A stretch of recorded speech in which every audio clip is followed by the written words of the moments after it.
Privyet! I'm Buffalo Flats, and this video is brought to you by the sacred state, the beloved country, the mighty and powerful motherland, Arstotzka! Arstotzka, whose people hold the highest fidelity and honor, whose majesties inspire all onlookers graced by her presence.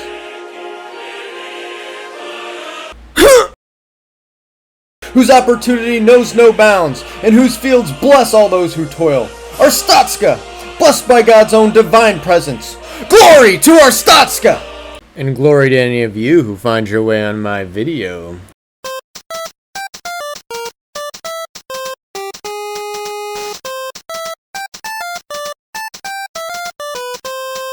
Papers, Please was created by indie game developer Lucas Pope. Nice stash.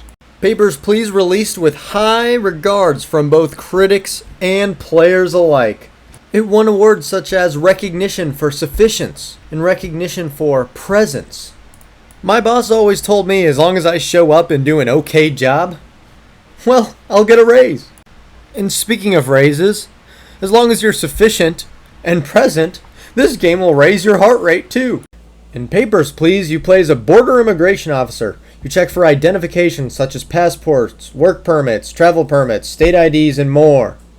So much more. You have to check for matching passport numbers, forgeries on documents, contraband, fingerprints, issuing cities, expired expiration dates, dumbass people, sometimes cool people, sex, weight requirements, correct stamps on permits, and to top it all off, you're timed! I just want to tell you both good luck. We're all counting on you. Levels in Papers, Please are designed to last a day. Your goal is to process as many people on the border per day to make enough income to support yourself and your family. So you must quickly read the documents and approve or deny the passports to make an income. But don't mess up, or the pink slips will start printing. And you get a couple of warnings first. And then BAM!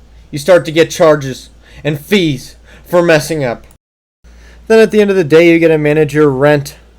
You got to manage the food you buy. Do you feed your family? Do you heat your house? Do you give your son medicine? Do you even have enough money to support yourself? And it's so stressful.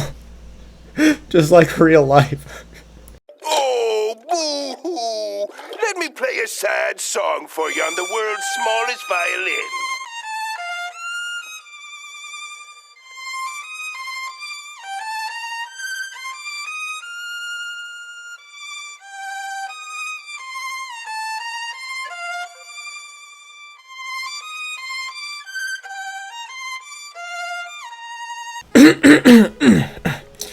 Now, what was I talking about again? Oh yeah, you have to realize Arstotzka is in a very, very dangerous place, similar to the Cold War. Crazy things happen. Because of this Cold War situation and tensions between countries, you know, there's bombings, there's shootings that you'll have to deal with. Sketchy people will try and come into the country, and you have more and more restrictions that you have to follow as a border crossing agent. For instance, I have to search all collations before they're approved into Arstotzka.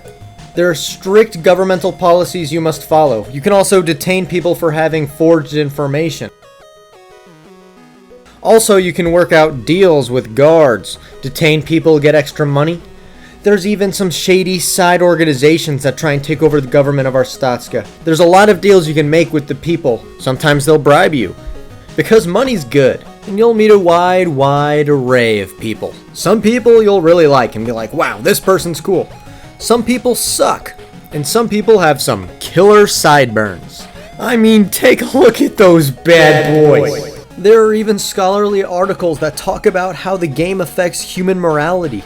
How do humans interact in these certain situations when your life is on the line, when other people's lives are on the line? This game is mind-blowing. Who would have ever thought there was scholarly research based on morality and how humans interact with each other and how video games can help develop moral standards? I never thought that. I'm a dumbass. Dumbass! You dumbass! You're a dumbass! Such a dumbass! You're an ass! And you know when developers say, oh, the choices in this game will affect the ending. All your hard work will change the world forever. You'll create long-lasting relationships. The destiny of the world is in the palms of your hands. Your choices matter. Wait a minute. This isn't my world. Disappointed! Well, in Papers, Please, it's true. There's 20 endings in Papers, Please. Some of them are very, very sad, and some of them are very fulfilling. Many immigrants will come with requests who do not have valid paperwork. You can choose to help them, or you can choose to deny their passport, or you can follow governmental guidelines. In many of these situations, you may be bribed, while in other situations, you're doing this purely out of the goodness of your heart, or out of cold-heartedness. Sometimes your life may even hang in the balance. But that's what makes this game so snazzy and jazzy. Your choices really matter. Papers, Please also does a really good job at making you invested in your character and the other characters in the game. For instance, on your son's birthday, you have the opportunity to get him a present. And if you continue to take good care of your son, he'll draw you this picture. And that's just one example of how Papers, Please makes you care about the people around you. Your choices have such an impact, and it will affect their lives. And it honestly seems almost real. As you progress through Papers, Please, you'll meet more and more characters, some of which will become friends, and some of which will become enemies. Your friends and your enemies are both written very well, and you will come to like and hate some characters, but your relationships with both will impact the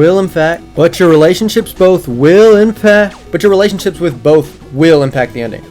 You should have never come here, humans. I am a level 10 bard, and with my loot, I shall power up my elven guards with magical songs of enchant. Magical songs of enchant.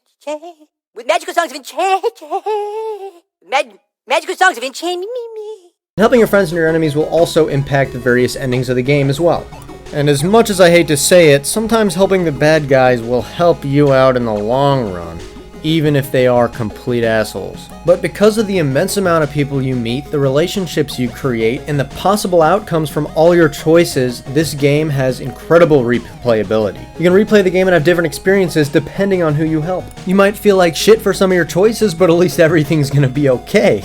Due to the totalitarian regime of Arstotzka, there's a lot of tension between neighboring countries, media, and other organizations within the game. It's very fun to take the various pathways the game gives you and see the different outcomes, as well as how your actions impact the characters within the game. And in Papers, Please, there's a cool timeline mechanic. If there's a day that you want to redo, you can redo that day, make a different choice, and it'll create an offshoot where you can then continue playing from, so you can get multiple various endings without having to start over again. And best of all, it'll keep all previous choices you made, so you can also continue from your original save. And you can continue making more and more offshoots. It's really nice, and it's a great feature to increase replayability. Another mechanic in Papers, Please is money management. If you manage your money well and make enough money at the end of the day, either through bribes or doing a very good job, you can upgrade your booth. And when you upgrade your booth, you can keybind tab to open up your approve and deny stamps, spacebar to investigate, double click on the mouse to investigate, and you can even upgrade your book to make it easier to go between the different pages. And this game is also available on iPhone and soon to be Android as well, so you can pick up a copy on your phone to play on the go. I seriously recommend this game to anybody who seems interested. It is a great experience and you will not regret playing it. I give this game a glory to Arstotzka out of 10. And for those of you that even found my video in the first place, thank you for watching. And for those of you that made it this far to hear me say thank you for finding my video, thank you for watching this far. Because y'all must have traversed the deepest layers of the abyss to even find my channel. And I appreciate all of the views that I get, because it's one step from getting out of my parents' basement. But in all seriousness, seriously, thank you. I appreciate you coming to my channel and watching. Give me any advice if you think I can do something better, and I will work on it. I think I'm starting to find the direction of my channel where I'm going to play indie games and shine a light to get more people to notice the game and maybe try it out. And I know Papers, Please is a fairly popular indie game, but I have another video on a game called Narita Boy, which I think is heavily underrated and you should give it a try. But once again, seriously, thank you for watching and giving my channel a chance. Check out this end card. Maybe you'll like bluegrass music too.